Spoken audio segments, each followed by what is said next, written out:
Well, greetings and salutations, everyone. I hope everyone is doing well, and welcome to tonight's bonus upload.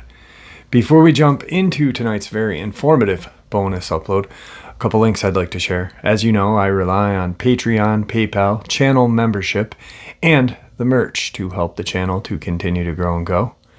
Links to Patreon, PayPal, and the membership are in the description below. Merch is displayed directly under the video. Also, Dogman Frightening Encounters, Volume 1 through 3, the audiobook versions. They were written and researched by Tom Lyons, narrated and produced by me, Jeff Nadolny.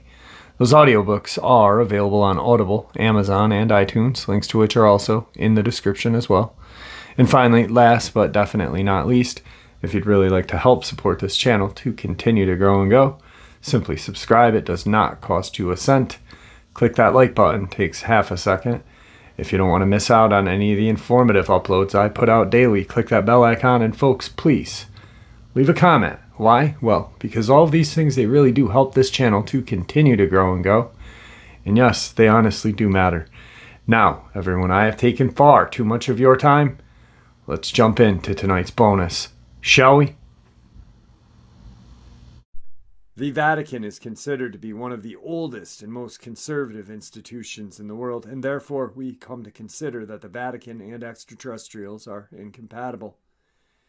In May of 2009, however, the Vatican officially declared that belief in extraterrestrial life was to be considered fully compatible with the Christian faith, an idea that was punished with death during the Inquisition.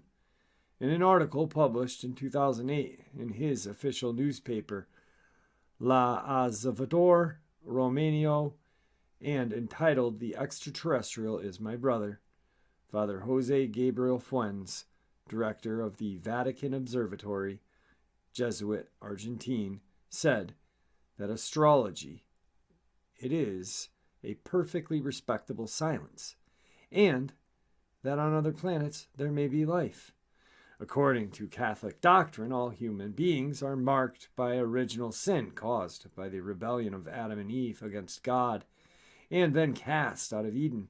Since extraterrestrials do not belong to Earth, they may not be marked by original sin. The paranoid conspirators claim the Vatican is moving with some sort of disclosure. There is a kind of disclosure movement on the part of the Vatican. They consider it a measure intended to prepare the public for what is known as disclosure, a revelation by the governments of the earth that we are not alone and that contacts are being made with extraterrestrial beings. The priest, Giordano Bruno, defender of the extraterrestrial idea. In the Middle Ages, the idea of extraterrestrial life was expounded by some religions. In the 1600s, the priest, Bruno, was burned at the stake for claiming that life could exist outside of our planet. In 2000, Pope John Paul II, Juan Pablo II, expressed his regret for what happened to Father Bruno, as this was the moment when they stated that the greatest danger does not come from earth, but from the heavens. Theologians and astronomers of the Vatican Observatory have many times declared that on all the planets of the universe there could be beings who follow God as men do. The Vatican's alleged interest in intelligent life, in other words, the theologians of the Vatican affirm that the theory of existence of life on other planets is more than probable, since even God does not limit his intelligence and his power, and that beyond human beings and angels there could be others who believe in him and in his glory. According to what they say, these beings could protect and help humanity in the environmental issues that are ruining the earth, and also help the religiosity and belief of people who have no faith in the Catholic Church. Some UFOologists claim that it will be the Vatican itself that will announce the existence of contacts with other forms of intelligent life. According to some theories, it would be a good deal for the Vatican to announce an event like that. This as it would gain more power in politics, religion, economics, as well as more trust from its loyal and non-loyal followers. This maneuver would also give the Pope absolute power over all religions. The Vatican would have an advantage over all humanity. Who better to announce to the world that there is extraterrestrials and or contact was made with the Vatican. Hypothetically, such an event would be an essential move on control of the masses and the domination of the Christian religion, a way to improve and strengthen its system of domination and control of the masses. Theories aside, numerous independent sources have predicted that the Vatican's disclosure of extraterrestrials is imminent, and that the Obama administration is called upon to play an important part. The Vatican is also preparing to play an important role in this announcement and in the world of pre-disclosure or post-disclosure, Its emerging theological position that extraterrestrials are our brothers is a change from the more hostile representations of extraterrestrial life found in some religion denominations and in Hollywood films. On the other hand, the idea that the Vatican could justify sending missionaries to convert extraterrestrial beings born without original sin raises no major problems. The Vatican is playing a constructive role in preparing the population for the imminent disclosure of extraterrestrial life. Let's talk a little bit more about that unholy alliance, huh? After World War II, the Vatican, the CIA, the ex-Nazis, and the Sicilian American Mafia forged an alliance to fight the Cold War against the former Soviet Union and growing pro-Soviet influence in Europe and the rest of the world. In a recently published book titled Operation Gladio, The Unholy Alliance Between the Vatican, the CIA, and the Mafia, journalist Paul L. Williams offers disturbing new evidence that exposes what he calls an unholy alliance. The story began in early 1942 with the formation of the Vatican Bank. The same year, the Office of Naval Intelligence, the predecessor of the CIA, recruited Lucky Luciano, a drug lord. The Swiss director of the Office of Strategic Services, Alan Dulles, concluded, "We are fighting the wrong enemy, Alan Dulles." The Schutzstaffel, better known as the Nazi SS, sent a message to Dulles through the Vatican that the Nazi government wanted to make a separate peace with the United States. They wanted to fight the Soviets. Dulles met with Prince Max von Hohenlohe in Bern, Switzerland. Hohenlohe found that Dulles agreed with him. Dulles later also met with other Nazi officials to forge a new alliance.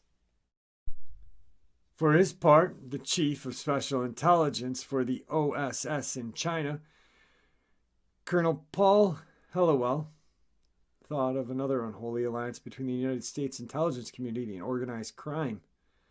Lucky Luciano, consequently, U.S. intelligence agency broke mob boss Lucky Luciano out of jail, allowing him to build his narcotic empire, and simply sat by and watched the flow of drugs flowing into the black ghettos and much of New York and Washington. The unholy alliance of American spies and criminals was repeated everywhere, from Laos to Burma to Panama. After Richard Nixon became president in '69, the strategy of tension gained more momentum.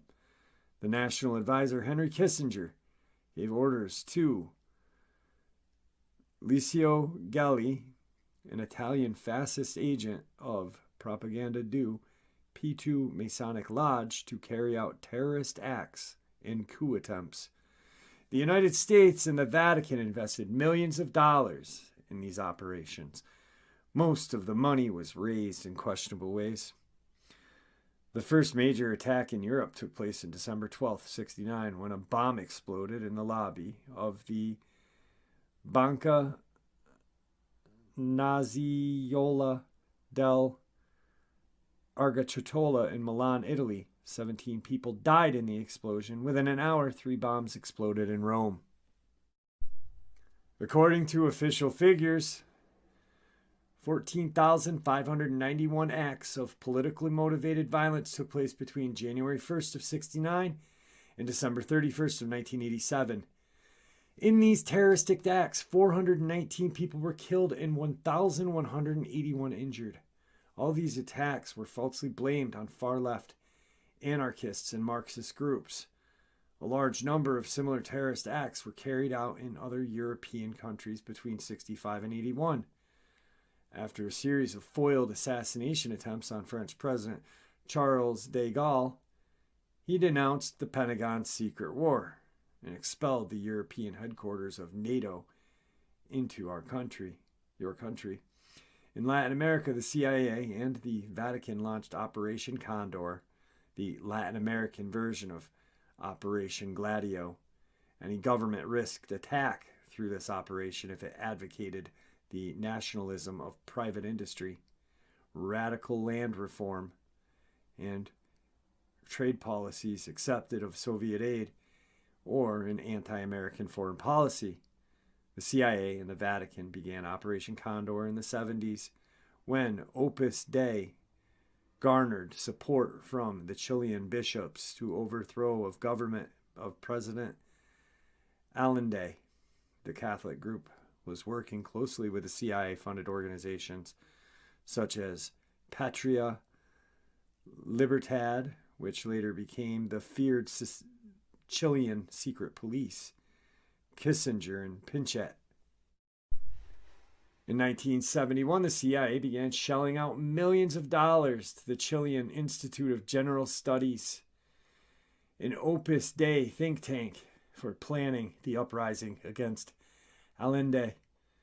Many IGS members joined the government after the coup. Heron Kublos became Minister of Foreign Affairs.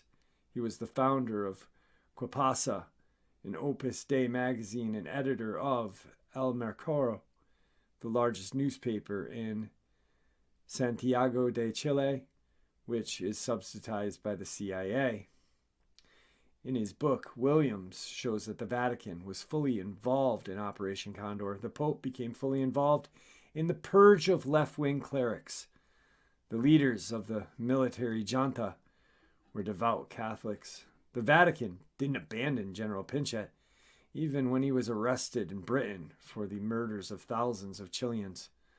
The Vatican's Secretary of State, Cardinal Angelo Sodano, wrote to the British government on behalf of the Pope to demand his release. Under Pinochet, hundreds of thousands of Chileans disappeared, while more than 4,000 were killed. More than 50,000 Chileans were tortured in the name of the Catholic God. The CIA's dirty war was perpetuated in many Latin American countries with the help and blessing of the Vatican. William quotes the FBI speaker, Sybil Edmonds, who said, "Between 1996 and 2000, we, the United States, planned, financed, and helped execute every major terrorist incident carried out by the Chechen rebels against Russia. Between 1996 and 2002, we, the United States, planned, financed, and helped execute every single uprising and terrorist act in East Turkestan. Between 1996 and 2002, we, the United States, planned and carried out at least 2 assassination plots against pro-Russian officials." This is the real story, and it's not told on TV, my friends. And it still gets darker, my friends. How I warned and warned that Satan would enter into the highest realms of the hierarchy in Rome. My third secret, my child, is that Satan would enter into my son's church, Our Lady of Roses, May 13th, 1978. Father Malachi Martin's accusations. In the Fatima Crusader article, Malachi Martin, a scholar, Vatican insider, and best-selling author, said, "Anyone who is acquainted with the state of affairs in the Vatican in the last 35 years is well aware that the Prince of Darkness has had and still has surrogates in the court of St. Peter in Rome. From 1958 until 64, Jesuit priest Malachi Martin served in Rome, where he was a close associate of and carried out many sensitive missions for the renowned Jesuit Cardinal Augustin Bey and the Pope. Released afterward from his vows of poverty and obedience at his own request, but still a priest, he ultimately moved to New York and became best-selling writer of fiction and nonfiction. Martin had made first reference to a diabolical rite held in Rome in his 1990 nonfiction bestseller about geopolitics and the Vatican, The Keys of This Blood, in which he wrote, most frighteningly for Pope John Paul II, he had come up against an irremovable presence of a malign strength in his own Vatican in certain bishops, chancellors. It was what knowledgeable churchmen called the superforce. Rumors, always difficult to verify, tied its installation to the beginning of Pope Paul's the ninth's reign in 63. Indeed, Paul had alluded somberly to the smoke of Satan which has entered the sanctuary, in oblique reference to an enthronement ceremony by Satanists in the Vatican. Besides the incidents of satanic pedophilia, rites, and practices, was already documented among certain bishops and priests as widely dispersed as Turin in Italy and South Carolina in the United States. The cultic acts of satanic pedophilia are considered by professionals to be the accumulation of fallen archangel rites. These allegations have largely gone unnoticed, possibly because he was so crafty in his descriptions that he might even have been referring to the coronation of the Pope himself. But he revealed much more about his alleged ritual in one of his latest works, Windswept House, the Vatican novel, 1996. In this story, he vividly described a ceremony called the enthronement of the fallen Archangel Lucifer, supposedly held at St. Paul's Chapel in the Vatican, but linked with concurrent satanic rites here in the United States on June 29, 63, barely a week after the election of Pope Paul. In the novel, before he dies, the Pope leaves a secret account of the situation in his desk for the next occupant of the throne of Peter, a thinly disguised John Paul II. According to the New American, Martin confirmed that the ceremony did indeed occur as he had described. "Oh yes, it is true, very much so," the magazine reported him saying. "But the only way I could put it down into print is in a novelistic form." Martin's accusation of satanic ritual at the Vatican is also rumored by John Loeffler, host of the Steel on Steel radio show. Mr. Loeffler personally asked from Malachi Martin, who had been a regular guest on his show, about the reported dedication to Satan within the Vatican.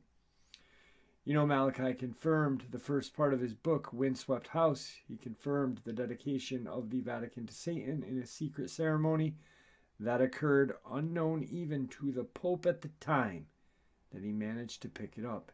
And I did ask him, was it true? Did it happen? And Friar Martin said, yes, it did. John Loeffler, June 29th, 2000, radio show. Malachi Martin said, more members of the clergy are becoming aware of the situation. The Archbishop several years ago also accused high members of the hierarchy in Rome of practicing Satanism.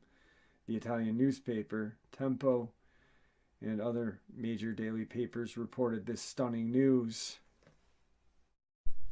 His book, The Windswept House, is a sweeping novel set on a grand global stage and unfolding of the next stage in civilization, the ominously named New World Order. It tackles head-on a number of heavy issues, from abortion to the third secret of Fatima, but the essential message seems to be this: Satanists lurk in the shadows, from the heart of the Vatican down to local parishes, manipulating those duped by false spirit of the Vatican. They are doing their damnedest to subvert the Roman Catholic Church. In the Windswept House, Martin was quite explicit about the conditions in the Vatican, opening the novel with the above-mentioned satanic ritual. In it, Satan was formally enthroned in the Vatican in the chapel of St. Paul. The ceremony was coordinated via telephone with another simultaneous rite in South Carolina. But these minor quibbles, like the keys of this blood-windswept house, is written for wide and not necessarily Catholic audience, but both books give an odd feeling of being intended for John Paul himself.